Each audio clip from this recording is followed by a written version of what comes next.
দল নির্বাচনে head coach Chandika Hathurusingha ও BCB কর্তাদের হস্তক্ষেপের জেরে প্রধান নির্বাচকের পদ থেকে সরে দাঁড়িয়েছিলেন সগৌরবে।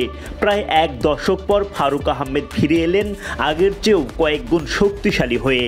এবার আর প্রধান নির্বাচক হিসেবে চাকরি নয়, কামব্যাক করলেন বিসিবি বস হয়ে।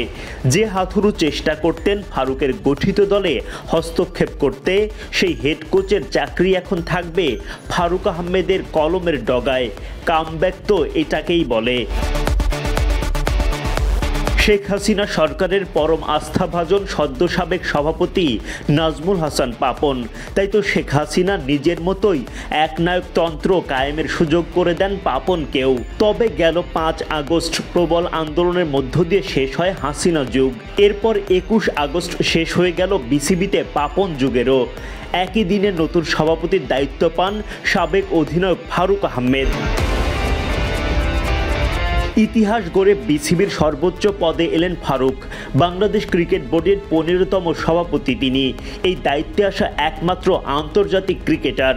বাংলাদেশ দলকে নেতৃত্ব দেওয়ারও অভিজ্ঞতা আছে। তাই তো দেশের ক্রিকেটের খুঁটিনাটিও ভালো মতোই জানা তার। এর বাইরে 2 দফায় জাতীয় দলের প্রধান নির্বাচক হিসেবে দায়িত্ব পালন করেন। প্রথম দফায় 2005 থেকে 7 পর্যন্ত দায়িত্ব পালনকালে অনূর্ধ্ব-19 দল থেকে সাকিব, তামিম, মুশফিকদের মতো খেলোয়াড়দের জাতীয় দলে নিয়ে আসেন, যারা এখনও সার্ভিস দিয়ে যাচ্ছেন বাংলাদেশ দলকে। দ্বিতীয় দফায় প্রধান নির্বাচক হিসেবে দায়িত্ব পান 2014 সালে। তার মেয়াদে 2015 বিশ্বকাপে বাংলাদেশ পায় সেরা সাফল্য। মাশরাফির নেতৃত্বে দল উঠে যায় কোয়ার্টার ফাইনালে। এরপর দল নির্বাচনে বিসিবির হস্তক্ষেপ এবং দ্বিস্তর বিশিষ্ট নির্বাচক কমিটির ফর্মুলার বিরোধিতা করেন এবং শেষ পর্যন্ত প্রধান নির্বাচকের পদ থেকে সরে দাঁড়ান ফারুক আহমেদ। পদত্যাগের পর থেকে লম্বা সময় ধরে বিসিবির কোনো দায়িত্বে দেখা যায়নি। এবার বেশ কঠিন সময়ে ফিরলেন বিসিবির সভাপতির দায়িত্ব নিয়ে।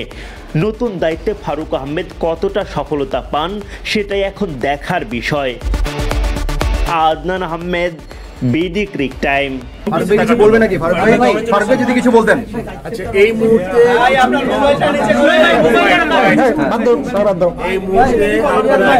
আমাদের মিডিয়া ম্যানেজার বলছে 3টার সময় আমি কথা বলবো। যত কোয়েশ্চেন আপনারা বেটার প্রিপেয়ার্ড হয়ে আসতে পারবেন। 3টার সময় স্টেডিয়ামে যান, কেন এখানে আপনারা কেউ কেউ আসছেন, কেউ কেউ আসে নাই। সেই জন্য আমার মনে এটা সবার জন্য একটা ফেয়ার গেম হবে যদি আমরা স্টেডিয়ামে আসি।